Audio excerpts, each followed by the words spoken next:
What's up, everybody? And very welcome along to Sunday night's late night agenda. Apologies that I am 2 minutes late for this one. I was just getting the young lads' dinner ready and needed to make sure everything was tickety boo so I could get online and have a chat with you guys. How are we all feeling? Have we gotten over Saturday morning yet? Because I'm not gonna lie, it was a tough one to take. Um, yeah, it was difficult, wasn't it? It was difficult seeing it unfold, but I have no doubt that these guys will respond and will get it right. I mean, we're going through a crazy time right now with what's going on at the club and what the manager is having to deal with as well on a personal level, and it's I think it's making a lot of people, a lot of fans unnerved, and myself included, and it was very, very tough to see Jurgen Klopp so emotionally drained in that post-match press conference, and I know that it touched a lot of Liverpool fans' hearts. So, you know, I hope we can get back to winning ways on Tuesday in the Champions League. Maybe a change of scenery would be a good thing, but it's so difficult to be anyway critical of this group because, as I said so many times, they've given us the best nights. And the audio's a bit weird. Sorry, let me just check that. God, I'm getting so frustrated with these little things. Let me just check the audio. One sec. Where's the mic?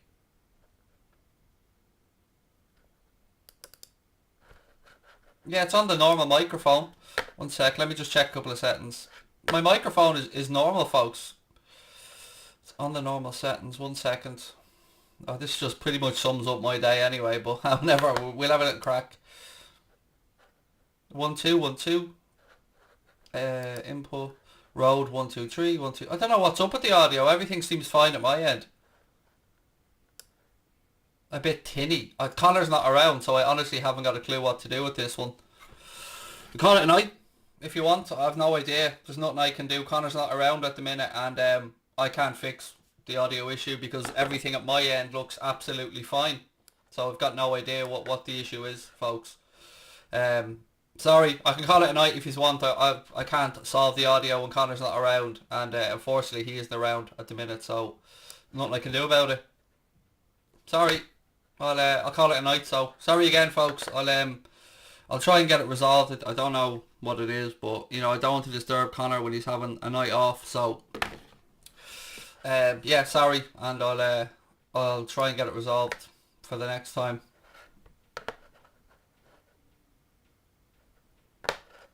I'm baffled as to what it is because every setting is the exact same.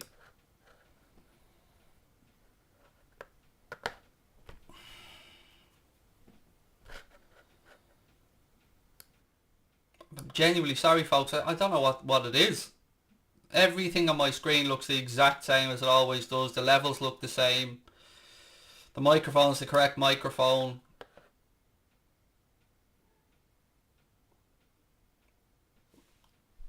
Can I plug and unplug the mic?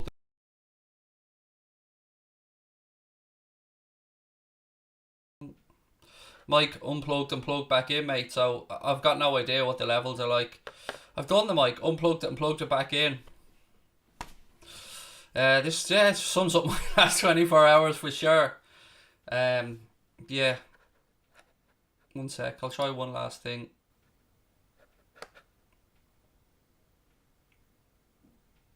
No, it's all good. Great. Well, we'll pretend we'll start it again. Anyway, as I was trying to say at the start of the stream, folks, yeah, look, it's been a very difficult one for everybody involved. Fans, Klopp, the players, the staff, and it's just a time that we need to accept we're going through a tough period, and we need to just get behind the lads. I know it sounds easy, it sounds simple, me sitting here saying let's get behind the lads, but that really broke my heart seeing Kloppo the way he was the other day. It's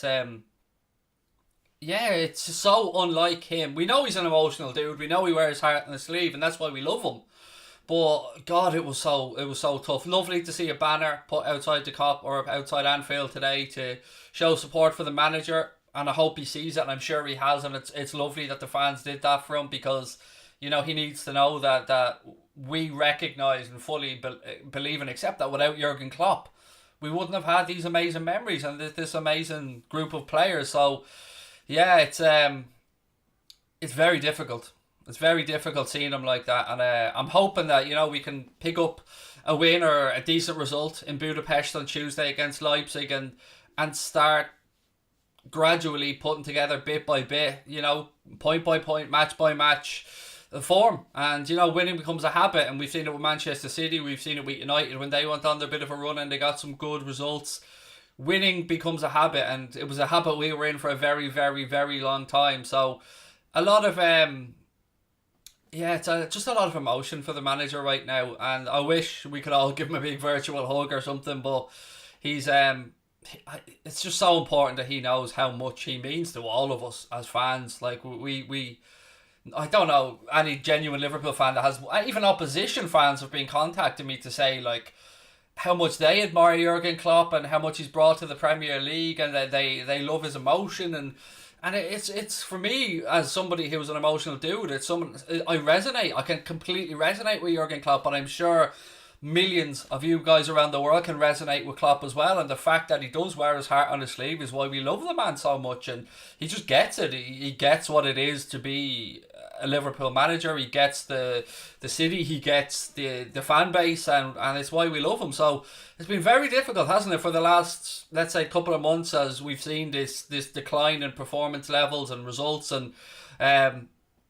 it's got a lot of people frustrated, angry, and I understand all those points. I understand people lashing out and projecting, and I just wish that there was some way. I mean, fans inside the stadium would no doubt absolutely let Klopp know 100% that he's their man. It's so tough. But anyway, look, let's move on. I see the guys from Nothing But Reds in the house as well. Again, thank you to those guys earlier on for doing another great show. Steve and Kyle, Nothing But Reds, come across every Sunday and do the Nothing But Reds agenda here. Two American Liverpool fans who we really like, make great content, and please do make sure to go over and subscribe to their channel as well. Look, folks, it's been a mad weekend. Who would have thought United would have went away this weekend and drew with West Brom? And somebody was saying that I haven't even had a chance to check Everton's result, to be honest with you, mate. I've had a busy old day family-wise, so I haven't really got a chance to catch up on much football. They're 2-0 down at home to Fulham. I mean, let's be fair. None of us would have seen that coming. It seems nobody wants top four this year. It's very difficult to project who's going to actually be able to put that run of games together. I did do a watch along earlier on Mundo Sporto, actually, of the Arsenal-Leeds game, and even that one, Arsenal stormed into a 4-0 lead, and Leeds came back into it and got themselves 2 goals and looked like they might make a game of it. But yeah, it's just a mad season, and so unpredictable. Liverpool will bounce back. Do you know what? In fairness, even to a lot of opposition fans, they've been coming in to me and saying like that they, and City fans actually, a good few City fans have said that this just reminds them of their slump last year, and they went and addressed things, and they got their players back, brought a few additions in, and look, it's done great for them. So yeah, all I can say is this group got to where they are by being the men that they are, and having the mentality that they have. So I'm sure we'll get back there. Did I see Salah's tweet? No, I'm off Twitter, mate, so I haven't seen anything really on there today at all. And a couple of people mentioned it to me earlier on the watch along on Mundo Sporto. What was this tweet? Can somebody fill me in? Because I'm not going near Twitter. What's WFM? It means it's our community motto, buddy, and it just means we're fucking massive. That's all. It's just a little in-joke for us lads and lassies on the channel. Alfie Kinsler, thank you for the super chat, mate. You're really, really generous. I very much appreciate that. People need to back the manager. He's having a rough time of it. Individual errors and injuries have ruined this season. Yeah, look, again, it's so difficult to look at a man that is the face of the club, the embodiment of the club, the spirit of the club, just in such a way. I mean, God, I wish he could just have a week or two to himself to just, regather his thoughts with his family and get a bit of a mental break. But, football never stops. It's 2-3 games every 10 days now, and we've got the Champions League game on Tuesday, and I just I hope that the manager can find some time to just have a bit of downtime and switch off, or spend time with his wife and kids, and obviously touch base with his family after the tragic loss of his mother. I just so feel for the man, I really do. Kate said, I can't imagine life after Klopp. Kate, I honestly, I even tried to spend a few minutes last night, because there were rumours going around that he'd walked last night, and a few of us were worried. And as you do, you try and reach out and you try and read as much as you can. You try and see where the sources of this came from, and to the best of my knowledge, it came from a random WhatsApp group. That's a screenshot that I was sent where this maybe started. But again, from people that are in the know on this, proper journalists and stuff, they seem to think it's complete nonsense, which is great because we don't want Klopp going anywhere. But even just that mentality of trying to put that out there, just it doesn't resonate with me. Like, the man's suffering, and yet some lads trying to say he's walking. It's odd. It is odd at times. And anyway, I'm sorry, I'm going around the houses here a little bit. So I sat down last night and I tried to just think, worst case scenario, if he walked away, who would be able to come in? And I'm going to every manager I can think of, and there's nobody can hold a candle to Jurgen Klopp for Liverpool Football Club. It's mad. Jill said, any transfer news? Not really. Well, the window's closed, so we won't really be known too much until closer towards the summer. We did bring in some good youngsters. Obviously, the Kate Gordon deal as well. Some goalkeeper from Celtic that was brought in as well. And I think there was a player from Birmingham, if my memory's correct, came through. I'll ask Jack Gill to give more information on that, because Jack's well up to speed with the underage level at Liverpool, and runs an academy page as well. So Jack Gill's probably the man to give you that info, more precise than I can. Botman signed up with somebody. Not a shock. Again, from the Sven Botman stuff, if I remember correctly, when we were linked with him, I want to attribute this to James Pearce, but if I'm wrong in it, I apologise. I think it was James Pearce who suggested that it was more the agent or the club trying to, raise an offer from, and that Liverpool had no genuine interest in Sven Botman. Again, I'm not in the loop on this, so I've got no idea. When is the preview out? We're a day behind, mate. We're a day behind. It's very difficult to get stuff done on a Sunday with regards to having a guest on and stuff. So I'll do the preview tomorrow, and it should be out by either just before or just after tomorrow night's Late Night Agenda. So I'm recording it tomorrow afternoon. I'm chatting with Leon at 6, and then hopefully we'll get that. Hopefully it should be out by 7. All gone well, we hope to have it out by 7 tomorrow. I do apologise, it'll be a day late, but I have to take into account that the weekend people spend time with their families, and I don't want to be disturbing people for a few minutes just to get them on for the preview. I could have done it on my own, but I like the way we do it. So tomorrow, and apologies for it being a day late. Gerrard not ready yet for Liverpool. A few more years development and maybe another club. That's kind of my thinking, Graham. Look, we'd all love Stevie G, wouldn't we, to come in and manage Liverpool someday, but because he's a good manager, yes, there's always going to be the goodwill that goes along with it. But, at the end of the day, he won't take the job unless he feels he's ready for it, because he knows what that job means. He knows what the club means to him, of course, as well. So, yeah, no doubt someday. I mean, you can't rule out Pep Lijnders as well, maybe coming through, and, the whole boot room philosophy style. Julian Nagelsmann, I've seen somebody mention in the chat as well. But, again, none of us really want this to happen. I mean, Klopp signed up to 2024. And, all fingers crossed, he can get himself, never mind the team, just get himself through this very difficult period in his life right now.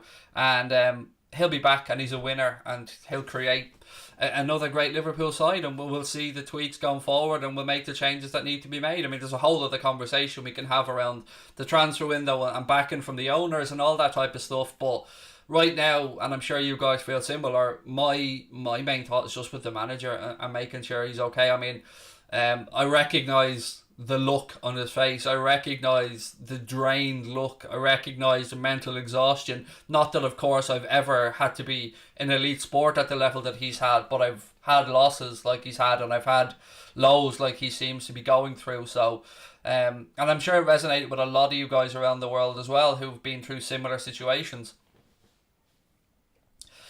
Craig, your Twitter decision was really understandable. I don't I don't even know if I should talk about it, to be honest, mate. So, uh, let me just let me think about it for a few minutes, because I know there's somebody sitting there waiting to clip up anything I have to say here and use it against me again. So I'm being very careful tonight in what I'm saying. And if I can think of a way of addressing it in a balanced manner, leave it with me. What have we got? Dinesh Karai, Team India, #1 in Test cricket. I like that, mate, for a bit of banter on the cricketers. Even if we got many negative Liverpool fans who want Klopp out, I just block them and not wasting time with them. That's what baffles me, buddy. I've yet to come across people who I know, like anyone who I know that are genuine Liverpool fans, and obviously no true interactions over the years. Not one person. I don't know a single person that wants Klopp out. Yeah, you've seen Klopp out on social media platforms, I'm sure, but I would be very suspicious of where that's coming from. No genuine Liverpool fan. Yes, there can be critiquing of starting 11 choices, substitution, with all the normal stuff that we as football fans have opinions on, but I mean, I've yet to see any sincere Klopp out stuff. At least I hope I never do see it. I mean, it's ridiculous if it is there. Did I watch the rugby? No, I didn't, mate. I know it was 15-13, but for Ireland to only lose by those 2 points with the amount of injuries that they have, it's still a loss, but it could have been a lot worse. And France are certainly coming back as a more dominant force in world rugby. I mean, they went through a bit of a sticky patch, but look, again, I'm not a rugby expert. You're a Barca fan. How are you, my friend? Welcome into the chat, Ephraim. Welcome. You're always welcome in, mate. I was watching Barca last night and Messi's goal before half time. I only got to watch the first half, buddy, but I heard he scored a belter in the second half, which of course I missed because I was busy doing something else. Klopp needs support more than anything right now, said Chicken Boy. He absolutely does, pal. And look, I'm sure he'll get it. I'm sure that there's things being worked on, and I'm sure the club will offer him every bit of support that they can, and anything that they can do for him, I'm sure that they will. That's what Liverpool are. Liverpool are a family unit. Do you think the problem is VAR or English refereeing? Yeah, I mean, there's so many answers to give to that. It's a bit of both. No matter what we do with football with regarding technology or VAR, football's always going to have a large amount of subjective decisions, which is going to require human perception of how they see something. You see Hawkeye in tennis, the ball's in or it's out. It's straightforward. You see, you watch cricket, if there's a nick, it's an LBW, there's technology there to show that. Football is always going to be subjective. I have my own opinions on certain things. I don't like slow motion being used for red card incidents or penalty incidents. I like things to be viewed in full time. I think everything looks far more intentional in slow motion. But I also do believe that the standard of refereeing, VAR aside, has been a problem for the Premier League for a number of years. I've long said it on many streams that, people may mock a Liverpool decision when it does go against us and we're uproaring over it or we're angry over it, but as you go through the season, you look at other fan channels and you look at other fan bases, they've all got these decisions against them, and it's at a point where it's farcical that the most watched league, the greatest funded league, the most watched league and the most funded league in world football has probably 2 or 3 good top level officials, in my opinion, and a handful of lads that just should not be anywhere near a football pitch. Now, I'll also fully accept that a referee's job is extremely difficult. I mean, today, let's use an example of VAR from today that was a positive one. Well, when I was watching the Arsenal game earlier on, I did a watch along against Leeds. The first penalty incident of that game, my view in real time when I first seen it was that Saka was fouled and it was a nailed on penalty. But when I seen the different angles the VAR were able to show, and when the referee went to the monitor, I think the correct decision was given. It wasn't a penalty. You could see from different angles that there was no contact there. That's one example of VAR working, and working well. But, there's been so many other ones. I think particularly the offside ones and how much contact it takes for a penalty and stuff, and intent on red cards. It's just so much of it that for something that was brought in to try and help it seems to be the main topic of conversation, and it seems to have led to, referees being brought onto TV companies to try and explain these decisions in real time to the public, and you see them on Sky, you see them on BT, and you see them elsewhere, and so the game's about the players. What pisses me off most about VAR is we've long since had this, whether it's true in law or not, I actually couldn't tell you, but there's long since been this belief that if something is too close to call, give the attacking team the favour. Give the attacking team the benefit of the doubt. And for me, VAR it's almost too perfect at times, in that we're getting so many goals taken away, and I think that in the long term will affect the sport in a negative way, because people tune in to watch football for the action, for the goals, for the beautiful game. And if you talk to people that don't watch football, as an example, they might say to you that, how could I sit through a 0-0 game? You can still have a good 0-0 game, but you can also understand that point. So if you're trying to grow brand football, for want of a better phrase, and you're trying to attract new people, taking away goals that are marginal, really marginal, I don't think that's the right way of going about it. I think it's taken away from the talents of the Messis, the Ronaldos, the Salahs, the Rashford, whoever, pick a striker, doesn't matter, Kane, whoever it is.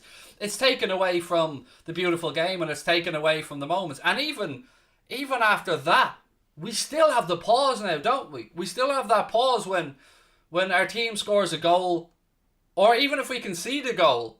If you score a goal, you're waiting to see, is there a flag, or is there, it's going to be looked at. And if you concede a goal, you almost have a little second where you're thinking, oh, maybe we'll get away with this. Maybe, you know what I mean? So both sides of it, it's tough. And I can only imagine, like, if you're inside the stadium, it's taking away that emotion, that moment of emotion that we all have, that is just anti the game to me. As I said, I could probably continue to talk for the rest of this stream about VAR and give various viewpoints on it. But it's here to stay by the looks of it. And I hope we can get to a point where we at least are talking about it less. Keita isn't a great player in the Premier League. Keita hasn't had a chance to be a great player in the Premier League yet because of his body, I think, Dave. And we know that the club are working hard on Naby Keita at the minute to try and help improve his core strength and help tighten up those muscles and help prevent this muscle strain injury or these knocks that he's picking up. Do you think Alisson will keep on making mistakes? No, to be quite honest, I don't. Like, I had meltdowns, of course, like everybody else watching the game, when Alisson had his moments. But in the grand scheme of things, I wouldn't swap the man. I mean, I love Alisson, and I think he's one of the best goalkeepers in the world. And I think he, again, is just going through a sticky patch, which a lot of players seem to be going through at the minute, and deserves and will get our support. Genuinely, I mean, having played that position, I know only too well that you want the ground to open up and swallow you when you make an error like that. And yeah, look, we wouldn't have won that Champions League without Alisson's amazing save against Napoli. Alisson has saved us on so many occasions. He's been a huge part of what we do. And it's just unfortunate that it's been a couple of games in a row. But goalkeepers will make mistakes. You know, you look through the whole league, Lloris, Ederson, they've all made mistakes. But Alisson overall has done far more for good for this club than bad, and will continue to do far more good. So I'm definitely behind him 100%. I just hope that, again, I hope he's okay at this moment. And I'm sure his teammates are rallying around him. They know what he's done. Craig, should Tsimikas start? I really wouldn't say yes, mate. I mean, I think we need to be as tight as we can be against Leipzig. We need to be on the same wavelength as much as possible. And Kostas Tsimikas hasn't really had a chance to get into a rhythm with this Liverpool team. And I think, we need to go as close to, what is our strongest team. I want to see Hendo in midfield for a start. Do you know one question that I never even thought to check, and I have to hold my hands up on this one? The Kabak situation, is he registered for the Champions League? I genuinely forgot to check that, and I was only thinking about it before I came on. So I'm sitting here thinking about my projected 11 for tomorrow, and I don't even know, I hadn't even thought to check if Kabak is eligible to play for us in the Champions League.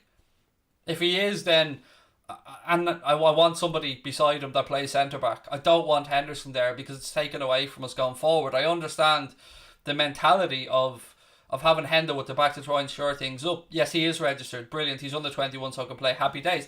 Well, then, yeah, then Kabak has to play at centre-back for me, and I want to see a centre-back beside him. And I want to see Henderson in midfield.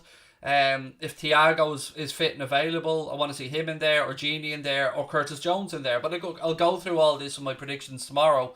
Yeah, I think we have to start playing centre-backs at centre-back in order to actually start to make the progression that we need to, because we're losing so much without Hendo in midfield. We really are, and as good as he is as playing in a whole host of positions, the cover he provides for Trent, again tucking in on the right hand side if Trent bombs forward, it's second nature to Jordan Henderson, and his ability to break up play and cut out counter attacks in midfield. We just lose so much with him not being there. And you know, we'll have Fabinho back soon as well, which would be great. We'll have Diogo Jota back soon, which would be great.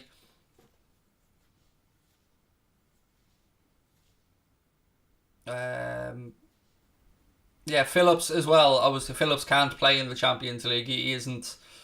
Phillips isn't registered in the Champions League squad, if my memory's correct on that one, unless they had to re-register a second squad. So I remember Phillips wasn't available, hence why Reece Williams was playing against Ajax and stuff in the group stages. But I don't know if again we've had to change that for the knockout stages, because I know after transfer windows, don't you have to give back in your list of players for these competitions? So I have no idea what the story is with Nat Phillips on that one. Again, I do apologise for this, and if I don't know something, I won't lie to you. I'll always tell you if I don't have the information. But Phillips has been registered. Right, perfect. There we go. So then Kabak and Phillips for me. That's the centre back pairing. That's what I'd like to see. I want to see two centre backs playing centre back and El Capitan in the middle of the park. We need Thiago dropped for now. I can understand and appreciate the sentiment behind where you're coming from, but look, I will be the first to say that Thiago did not play well against Leicester City, and he might not have been fit. We know that he hadn't trained a lot during the week, and Jimmy Milner had to go off and Thiago came in. But I also think it's very unfair to Thiago, grand scheme of things, because he hasn't got to play in the midfield he was brought in to play with. He hasn't played alongside Henderson and Fabinho, and I think he will come good when he gets the freedom that he needs and he gets those players around him. We don't want Thiago to be the one making tackles, trying to break up play in midfield.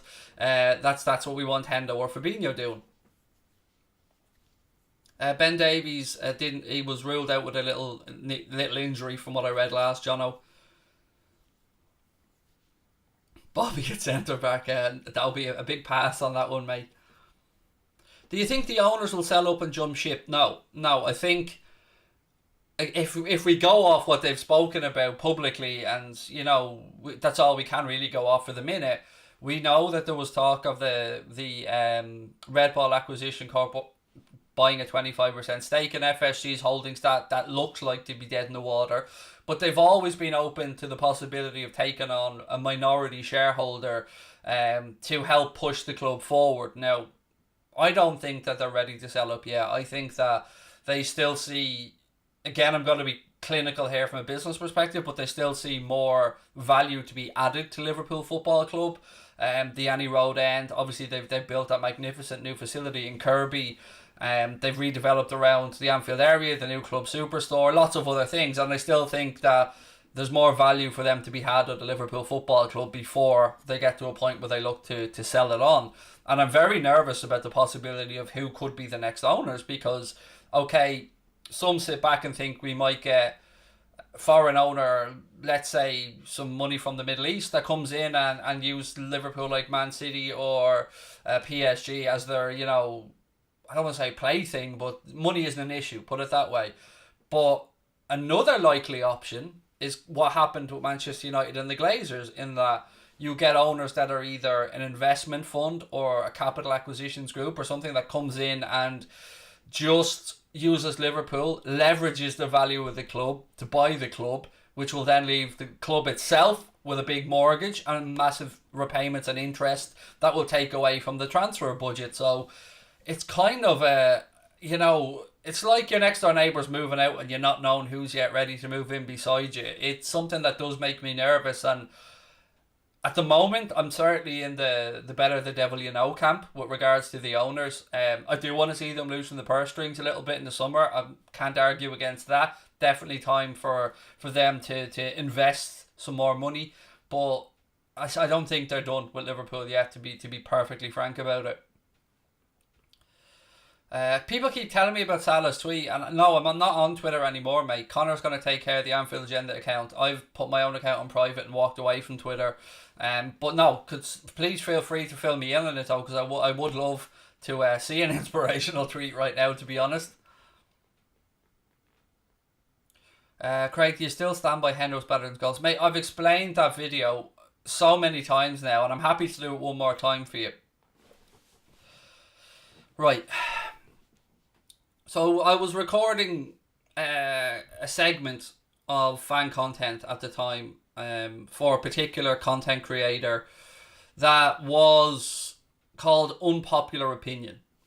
And my original piece that I had written down to talk to camera to was that Scholes didn't belong in the in the Gerrard Lampard debate.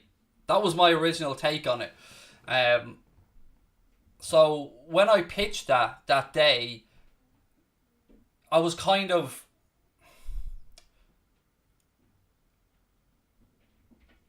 how do I say? I don't want to say manipulated, because that's definitely not the right phrase, because I was the one who said the words. I was encouraged to be a bit more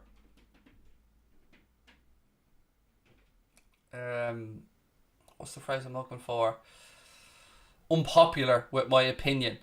And it was my first time, I think it was my first or second time ever recording in front of a live film crew like that as well. And I've got to be honest and say that I shit the bed a little bit, and I let my original view be manipulated. But I'm the one who said the words, so I'm not passing off the book. I'm just trying to give context to the scenario. But both are good midfielders. Both are great midfielders, actually. But again, I've explained that video before, and I hope that gives it some perspective. Again, I said the words, no blame elsewhere.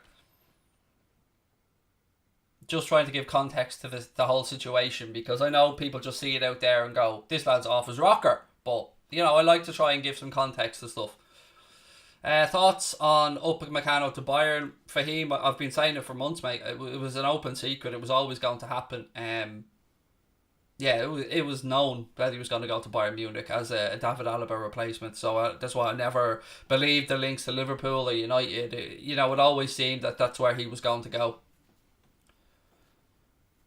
What do you think of the fans make a video encouraging the players and Klopp? I don't know if this is somebody trying to bait me, genuinely, because it's why I left Twitter, or I don't know if somebody sincerely just put. I'll take it at face value, mate, and I'll answer it. What do I think of it? I think it's brilliant. I love the idea of it. I actually pitched it on Twitter. Our Discord group, we had a chat, and a couple of people, I don't want to name names, but a couple of people in the Discord group said, wouldn't it be a great idea if you reached out to some other fan channels and some other content creators, and we tried to make an inspirational video to show how much the manager means to us and how much we appreciate everything he's done for the football club. So I thought that's a lovely idea. I fully endorse this idea, and I put up a tweet from my own Twitter account saying exactly that, and I tagged a couple of other content creators in there, and I received an absolute barrage of hate. Not from any of those content creators, by the way, none of them whatsoever. But when I started to look through the tweets and I started to read through threads of certain tweets that were subtweet my tweets and stuff like that, a large majority seemed to be coming from local Liverpudlians. Now, that goes against everything that I've ever experienced going to the city of Liverpool, because I've only ever experienced wonderful people with a great sense of humour that, you know, love the football club, are proud of their city, and rightly so. But then to receive so much vile abuse for putting up a tweet trying to get fans together and other channels together to make a video, because we can't get to a stadium, nobody can access Klopp, the fans can't get in to sing his name, just to try and do something nice. And as I said at the very start of this stream, I recognise that look in Klopp's face, because anyone who's ever suffered loss or had mental fatigue will know it.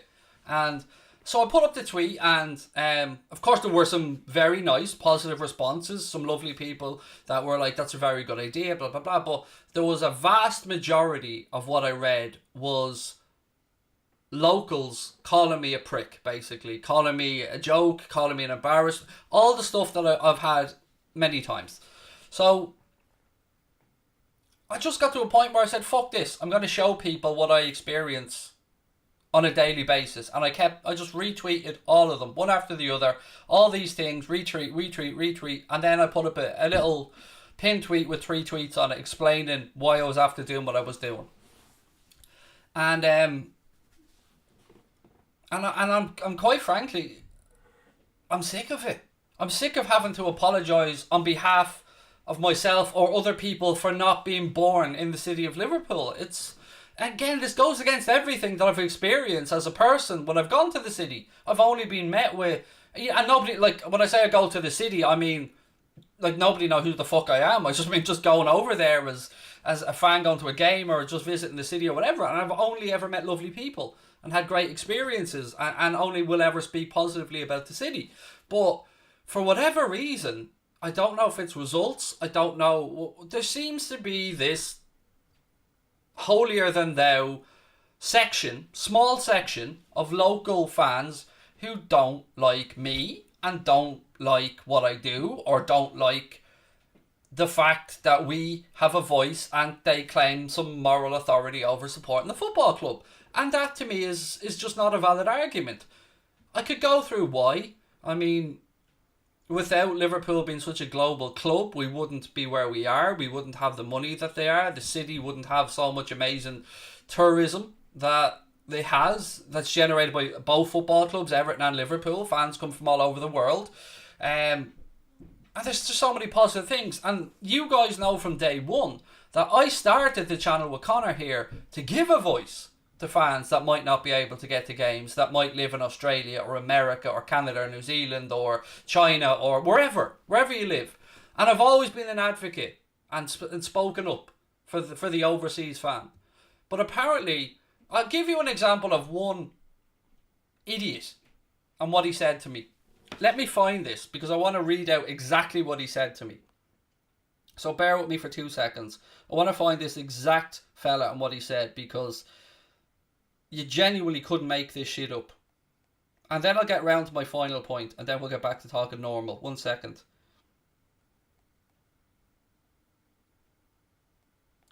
Sorry, I'm just looking back through here.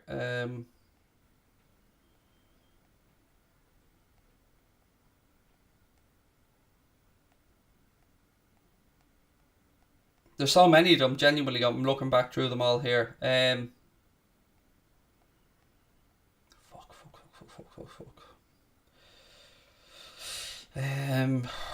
Sorry folks, I'm looking back through a whole lot of messages here.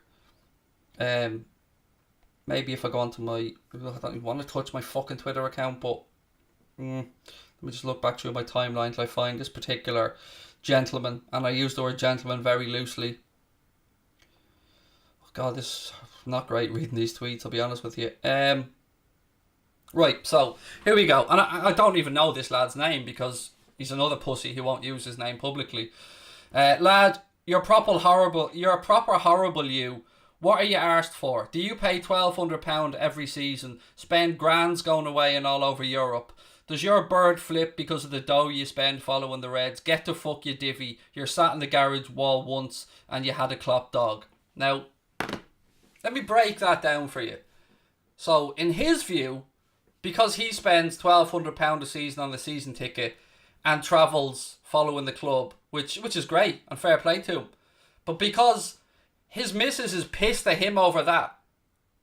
See, what he sees is me not recognising the struggle he goes through to follow the football club. What I hear is that he's not earning enough money to do what he wants to do and follow his club around.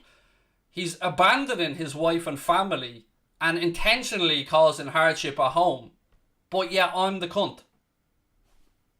This is what baffles me. Mate, and again, to answer that question, I've been to Anfield more than 30 times. I've followed the club to European finals.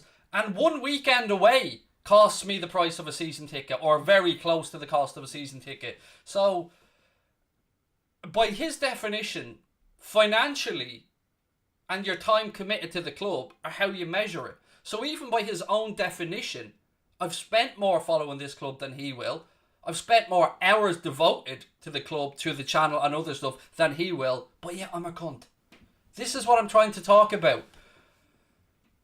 Now, to round this up and to go full circle, today I see a lovely thing. I see a tweet go up with a banner posted outside saying Jurgen Klopp YNWA or something similar. I don't have the image in front of me right now, which is amazing. And whoever put that banner up, fair play, and I hope Klopp sees it. But imagine I tried to organise that, or imagine an American Red, or imagine somebody else tried to organise that. Just like I tried to organise that video with nothing but good intent, because I was hurting like you're hurting to see our manager. And yet there comes the abuse. That's the hypocrisy that annoys me. You are no more or no less a fan of a football club for depending on where you're born. You catch the bug and you're hooked for life, like all of us. So I understand that people might not like the content I make. I understand that people might see clips of me and think I'm a prick. But you don't get so many people backing you up and so many people coming in to your chat and so many people showing you love and support if you're not a good person. The stuff that we do behind the scenes is more to bring people together than any of these horrible, horrible people will ever do. They only want to divide a fan base, whereas our entire intent is to bring a fan base together. That's my argument here, and that's my point, and that's why it hurts so much.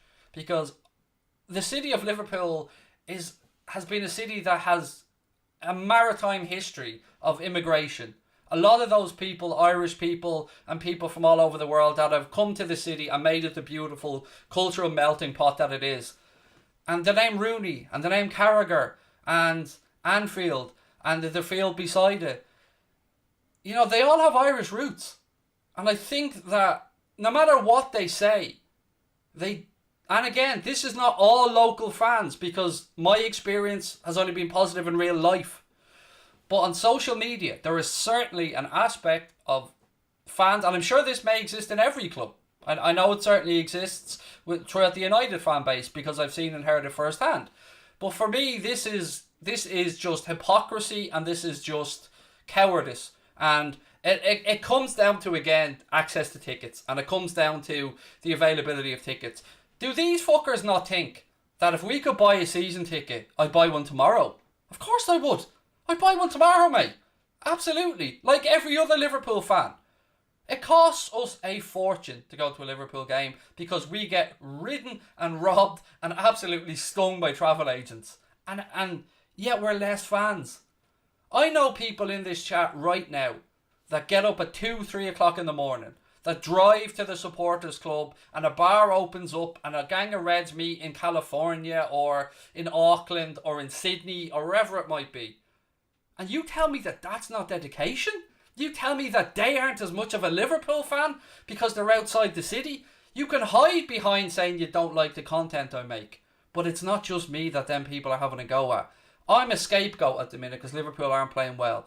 And yeah, I understand that people can judge me from a 30-second clip, and I get that. But this is targeted, and this is consistent. And this is going to get to a point where somebody will end up taking their own life because of the abuse that's been received on social media. And it's far and wide. Social media companies, footballers, the Premier League, we're all speaking up about hate right now. And I tried to speak up to do a positive thing, and I was shit on, and I was put down yet again. I spent last night in absolute fucking bits. Barely had any sleep, and spoke with my wife and Connor late into the night. Yet I still had the balls to get up today and do that watch along. And if anyone watched that Leeds watch along against Arsenal, you can see from my expression I'm absolutely fucking shattered. But I refuse to let these lads win. I refuse to. Because we're fans and we have a voice. And Liverpool Football Club and any Premier League club have, I think Liverpool Football Club have 10 million fans, 100 million fans, something ridiculous around the world. So for this small minority group of locals that think they have the moral authority, you don't. You don't have the moral authority. You don't have the right to tell us or anybody else how and why and when we should support the football club. We do more stuff to bring people together than a lot of them people will ever do. Now, I want to come back and speak about the other side of this. The part that I spoke about at the very beginning. The wonderful, warm, friendly, lovely people in the city of Liverpool who are the people in real life that I've experienced. Not the cowards behind a keyboard giving it Billy Big Bollocks with a fake name, giving it the Block 305 and all this nonsense. No, real human beings that I've interacted with and experienced with, shared jokes with, had a drink with, had a meal with and had fun with. That's the difference. That's my point here, and that's why I've left Twitter, because I'm a human being and it hurts. And people say to you, just don't listen to it. Just ignore them. Will you try reading hundreds of these comments on a daily basis and not react to one or two? And then they say to you, just ignore it, lad, why are you posting about it? Well, why the fuck should I? Why the fuck should I have to go on there and be abused? It's victim blaming, and it's not me, just me. I could name you 50 lads that are getting the same abuse. It's not just me. It's this same little group of horrible bastards that hide behind fake accounts because they haven't got the guts to show the world who they really are or what their opinions really are. And that's the truth of it. It takes more courage for you guys to come on and for me to come on here and say this than they will ever have in their life. And that's the difference. And so no, I won't stop supporting Liverpool. No, I won't stop making content, but I will leave Twitter for my own health and not for anything else, because I'm not going to be that statistic. I'm not going to be the one that these fuckers drive over the edge, because it's happening to somebody soon. I know so many content creators that have had to walk away. I've spoken to people, and I spoke to somebody the other day, the least person on fucking earth that you would have expected me to speak to after something that happened between us. And I helped them out, and I gave him a helping hand, and I always will, because I see the pain, I see what he went through, and I see how low he is. So, fuck off with the victim blaming. Stop trying to make this out to be anything other than out of town or hate, because that's what it is. And I'm not going to apologise for it, and I'm not going to stop, and I'm not going to stop standing up for fans from around the world and trying to give them a voice, because that's who I am. I have more courage than any of these sons of bitches will ever have, and that's the fact. I've been through stuff that they couldn't dream about going through, and I've come out the other side of it, and I've only done that because of your help. I've only done that because of the support that I've received from you and from my family and from the wider support network that I have. So to those people, just take a minute, just take a moment to imagine your son or daughter on the other end of those, because I promise you, you would stand up and you would do what is right and you would say the right things, and you probably are on social media. If a player came out and said that, you'd probably go, well done lad, fair play lad. You say all the right things, but really behind it all, there's such cowardice and trolling on the internet, and it is going to cost lives. We're in a fucking pandemic. Everybody in the world has heightened emotions right now. Everybody's frustrated. Everybody's going through financial difficulty. Everybody's worrying about their loved ones and their family. We don't need this. We don't need this. That's all I'm going to say. I'm sorry I ranted for so long, but I'm not going to be that fucking statistic. I'm not going to be that person that lets these fuckers drive me to be that person, to be that life that's lost.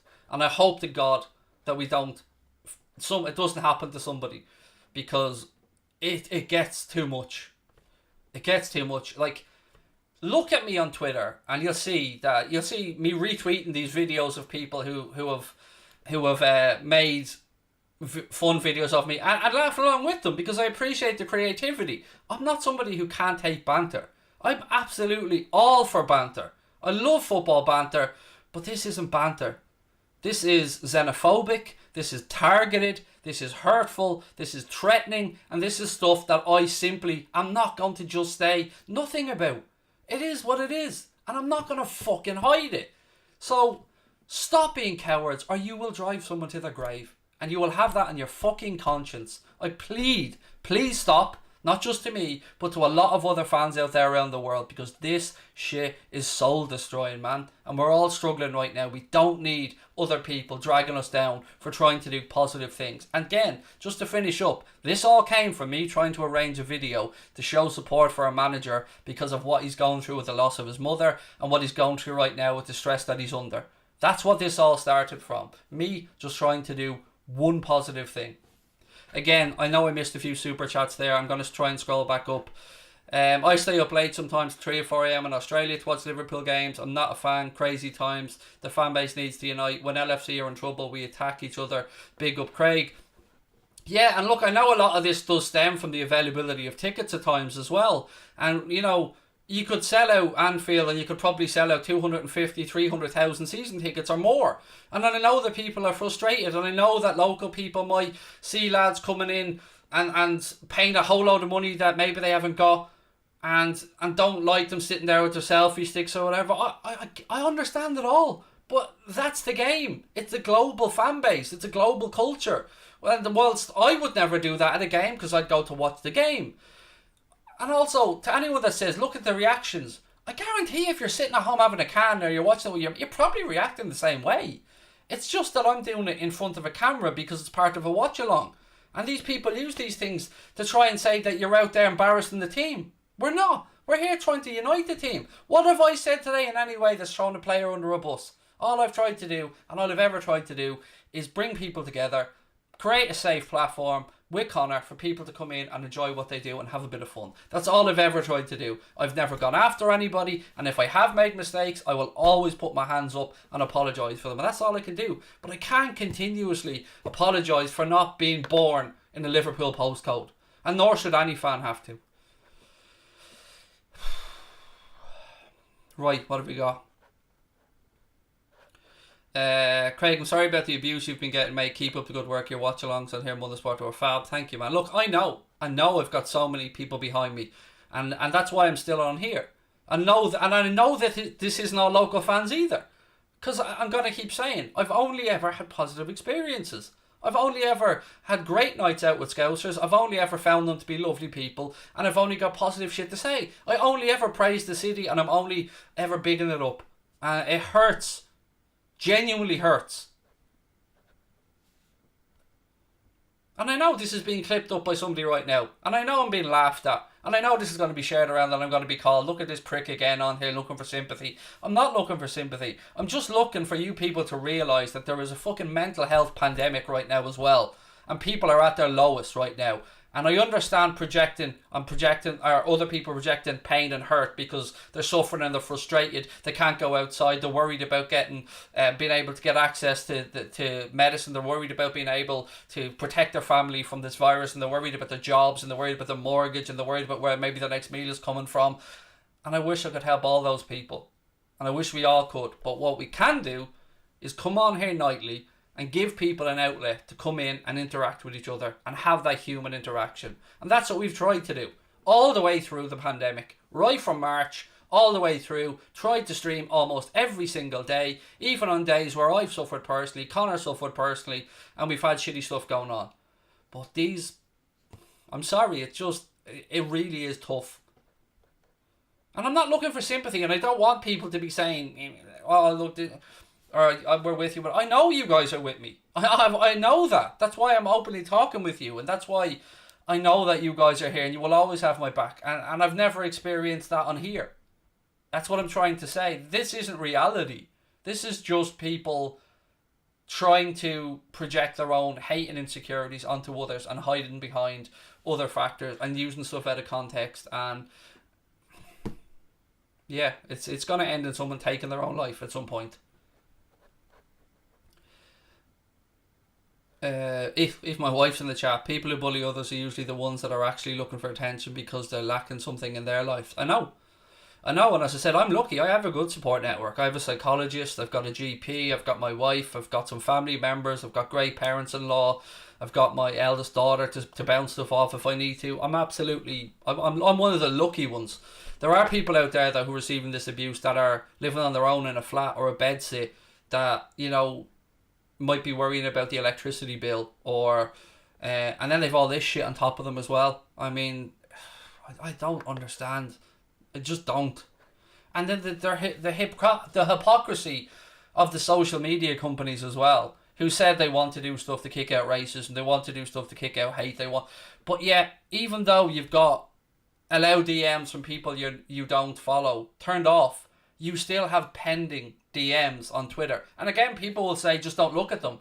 Well, if you're making content, you can't not look at them, because there might be somebody from another podcast trying to get in touch with you who you don't follow. There may be a potential sponsor there. There might be somebody who's looking for you to share a charity post or something that has good intent there. But in the midst of all that, there is hundreds and hundreds of scummy, shitty, vile posts that are, man, they're just horrible. I know this hasn't been a normal show. I know I've missed a load of super chats. And again, there's one saying I'm a United fan, big up to you. I'm sorry about that. I'm going to say goodnight to you guys now. I will be back tomorrow. We'll do the preview. I'll record that. We'll get that out and we'll do all our normal stuff. But I feel very strongly about this, and I'm always going to be an advocate for overseas fans. I'm always going to be an advocate for people who can't get the games, because I've always said it. There's different types of dedication.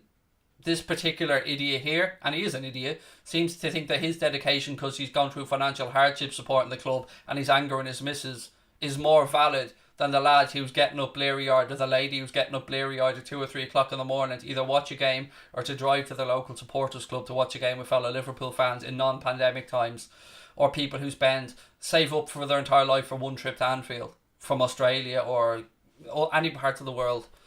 I'll always keep standing up for overseas fans. I'll always keep speaking my mind, and I won't and never cower down to these pricks, because I'm proud of who I am. I'm proud of who I've become. I'm proud of the community that we're forming here, and I'm proud of each and every one of you guys for being with us. I love you all sincerely. I will chat to you tomorrow, and enjoy your Sunday evenings. And I'm sorry if I put a bit of a negative spin on it. You know I love you all. You know I appreciate it, and I'll chat to you soon. Take care.